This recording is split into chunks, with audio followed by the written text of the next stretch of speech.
Votre bulletin d'information communale, BIC. Donc,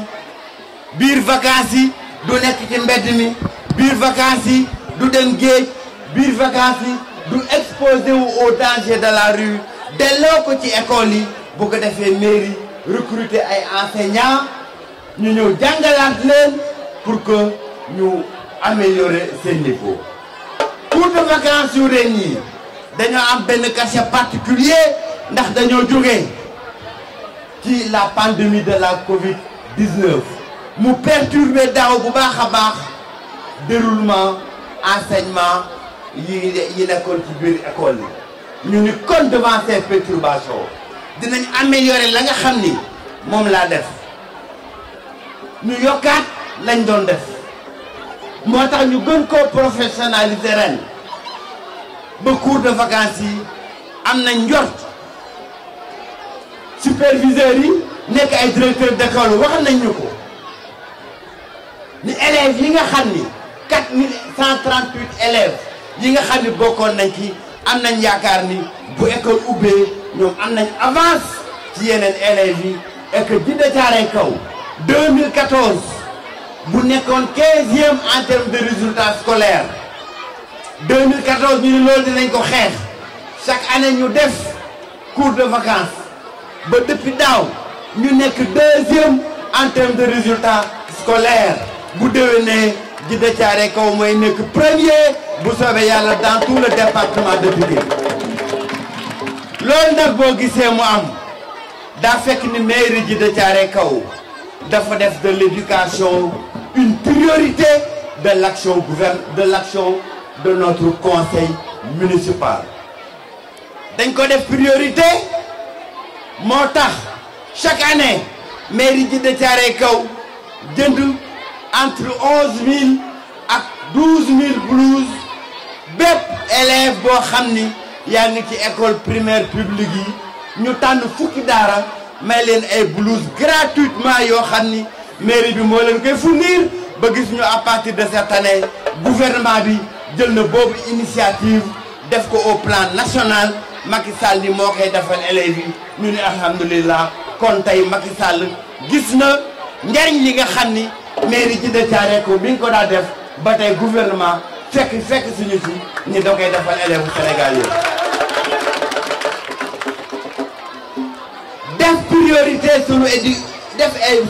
éducation suñu priorité moo tax 2014 ba léegi ñu ni élèves Djiddah Thiaroye Kaw dañ leen di jàppale ci ay wàllu bourse d'enseignement ñu tàmbale ko nag ci enseignement supérieur jël ay élèves Djiddah Thiaroye Kaw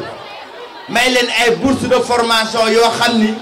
juróomi at première année ba master 2 lañ koy def tey nous sommes à un chiffre de 62 étudiants yoo xam ni mairie Djiddah Thiaroye Kaw moo leen may bourse de formation pendant 5 ans pour construire une masse critique de cadres dans la commune de Djiddah Thiaroye Kaw mais moo tax également ñu ni ci wàllu formation professionnelle dañ ciy def sunu kamtalaay kàttan ba bi njëkkee def une première promotion de 35 jeunes filles yu nekk en couture yu nekk en coiffure yu nekk en restauration ñu dolli ci depuis daaw une seconde cohorte une seconde promotion de 62 jeunes filles et jeunes garçons ñu nekk ci hôtellerie ñu nekk ci informatique ñu nekk ci infographie ñu nekk ci restauration loolu mairie Djiddah Thiaroye Kaw moo koy jagaleel dans le cadre de sa politique de formation de la jeunesse de Djiddah Thiaroye Kaw pour professionnaliser nos jeunes et leur donner des perspectives d'emploi ñu jàng ak ñu jàngul loolu également moo tax au niveau du collège tey ñu ni ñi nga xam ni dañoo am difficulté di fay seeni scolarité au niveau des écoles primaires au niveau du collège privé ñëpp ñi nga xam dañ ci am difficulté mairie Djiddah Thiaroye Kaw daf leen a récupérer et tey nous sommes à plus de 72 élèves yoo xam ni dañ leen di fayal gratuitement et entièrement une bourse d'éducation ñuy jàngee ci école yi. Au total c'est plus de 250 élèves aujourd'hui que la mairie de Djiddah Thiaroye Kao prend en charge en termes de bourse pour may leen ñu jàng. Et à ça là s'ajoute 52 jeunes yoo xam ni mairie Djiddah Thiaroye Kao moo leen defal formation gratuite en permis de conduire dans une auto-école de la place pour que ñu mën a am métier ci wàllu chauffeur bi nga xam ne ci la ñuy yëngu. loolu politique de jeunesse la boo xam ni conseil municipal Djiddah Thiaroye Kao jël na ko en charge 5 ans yi passé ñu am yéene nag ci mandat bii nga xam ni ci la ñu jëm à partir de 2021 bu soobee yàlla luñ ci defoon ñu doublé ko luñ ci defoon ñu triplé ko ba jeune Djiddah Thiaroye Kao xam ni am nañu un maire boo xam ni dafa taxaw ci jàppale les jeunes ci jàppale la jeunesse de Djiddah Thiaroye Kao ci jàppale la jeunesse de la banlieue ci seen formation pour que la banlieue soit au devant de la conduite des rênes de ce pays. Loolu mooy ambition commune Djiddah Thiaroye Kao ñu war koo partager ak suñu jeunesse.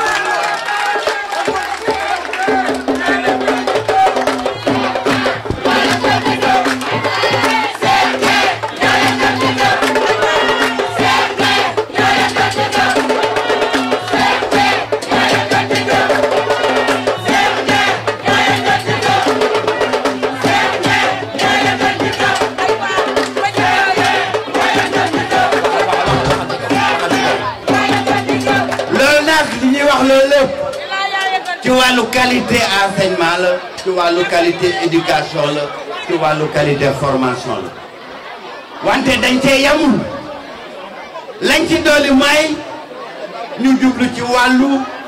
infrastructure yi ci wàllu équipement yi et ci boobu wàll dañoo jël toilette école yëpp mairie Djiddah Thiaroye Kao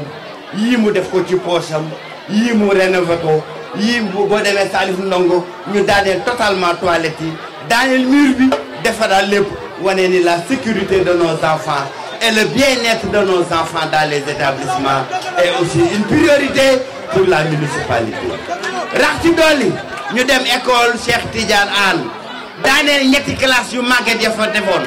tabax ko ñetti yeneen salle de classe yu bees tax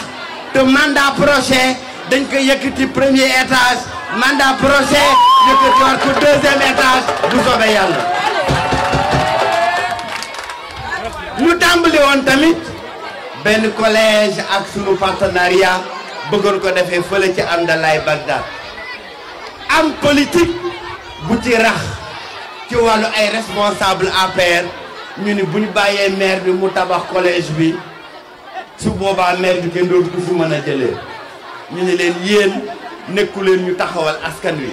APR dañoo nekk ay fossoyeurs de la nation ndax ñoom dañuy xeex réalisation yoo xam ni askan wi ci la jóg la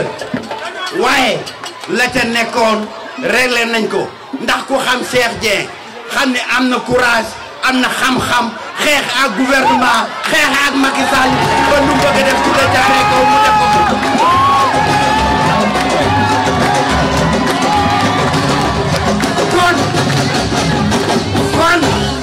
kon ma bëgg leen a rassurer ni deuxième mandat Cheikh Dieng dina leen tabaxal un collège flambant neuf pour la commune de Djiddah Thiaroye Kao.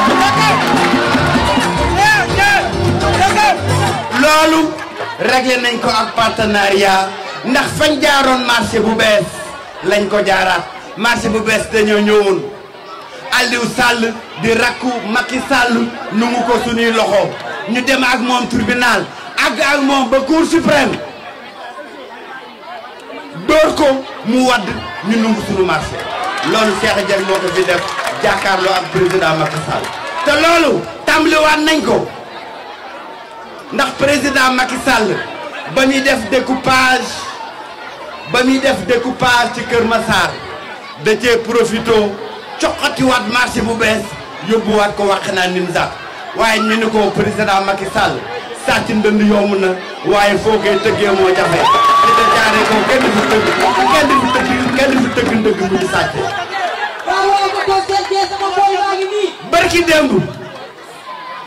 barki démb le ma président cour suprême envoyé arrêté ne ñu président Macky Sall daa bëggoon foqati seen marché wante def nañu un arrêt de la cour suprême pour suspendre l'exécution de la mesure. moo tax su ma li ne moo tax su ma déggee ñenn ñaan dañuy transhumé ndax dañoo bëgg liggéey ma ne ñooñu dañoo amul courage ndax un maire courageux un maire bu am xam-xam un maire bu xam fan lay jaar du président Macky Sall du gouvernement du ay sagaru ministre ñoo ko mën a tere liggéey ndax gis nañ bërki démb benn sagaru ministre pour ne pas le nommer muy Omar Gueye mu contourner le maire ñëw gis loo xam ni compétence su maire la muy mobiliser ay services am ñëw ci biir commune Djiddah Thiaroye Kaw dem ba bassin Bagdad di laqatu maire yëgu ko déggu ko yooyu façon sagaru ministre nga xam ni ñoom ñoo demoon tey induire président Macky Sall en erreur ba président Macky Sall jëloon décret pour foqatiwaat marché bu bees delloo ko waxe naa Nimza moo tax bi yoon ñun waxuñu ak Omar Gueye dañoo àgg directement ci président Macky Sall ñu door ko mbéj mu daanu ñu ne ko sur marché ñoo ko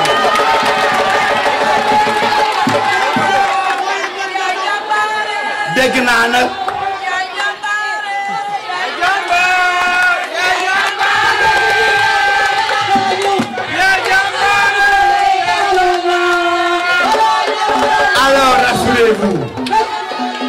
alors rassurez-vous gis nañu élection bu jotee élection bu jegesee façon candidat bu nekk dina tëppi ñëw naan maa fi nekk 2014 ba léegi kan ngeen gisoon sur le terrain dans les quartiers dans les rues dans les ruelles kan ngeen gisoon dans les quartiers tey nag élection jege si na ku nekk jóg na naan man la waaye ña naan man la ba mu méttee gisoo leen woon déggu leen woon kon xam nga ni ñooñu ce sont des opportunistes yoo xam ni dañoo bëgg a profiter d'une situation waaye 2014 bi ñuy jël mairie bi 392 familles la ñu làqoon école Salif Ndongo A école Salif Ndongo B école 6 la tuddoon temps yooyu ak école Cheikh Tidiane Anne ndax ñooñu mbënn mi moo nungool seen kër Cheikh Dieye ni inshallah man maire Djiddah Thiaroye Kaw mbënn mi moo nungool suñu kër Moustalifa ñi nga xam ne dañ leen doon làq ci biir école yi man dinaa fexe ba fii ba sama mandat di jeex benn doomu Djiddah Thiaroye Kaw dootul demati ci école boobu ak léegi 3750 mètres linéaires de canalisation secondaire la commune Djiddah Thiaroye Kaw def dans la commune quartier yi nga xam ne yëpp dañoo nekkoon quartier yu jafe muy Léona muy Bagdad muy Amdalaay muy Mesere muy sant yàlla Moustalifa quartier yëpp nga xam ni dañ daa nekk ci ndox mi tey gisatoo benn quartier boo xam ni kenn day génn sa kër di dem ci biir école yi ndax ndox mi daa nungu sa kër loolu c'est le travail du conseil municipal parce que le domicile la maison c'est la première dignité d'un chef de famille ku ko génn dem ci école bi kooku tu perds ta dignité moo tax mairie Djiddah Thiaroye Kaw fait dans la lutte contre les inondations une priorité ba Djiddah Thiaroye Kaw bi nekkoon épicentre des inondations tey donc déggatoo fi inondation yaa ngi koy dégg Yëmbal yaa ngi koy dégg Kër Massar yaa ngi koy dégg feneen wante Djiddah Thiaroye Kaw am nañ maire boo xam ni kuy waxal yàlla xam ne Djiddah Thiaroye Kaw na meloon 2014 na mel 2021 bokkul du dëgg dëgg la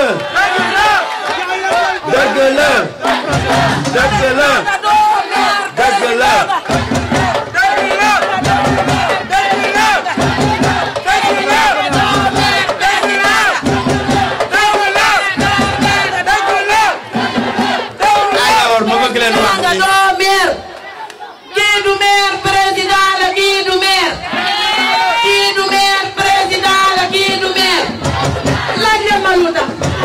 ma wax leen li tax Abdoulaye Wade moo ko jël def ko doom dénk ko kabinam dénk ko maire wëlbatiku waat ne ko yow yaa ëppale président juróomi diplôme war ngaa mën a doon président moo tax kii du maire kii du maire kii du maire doo moroomam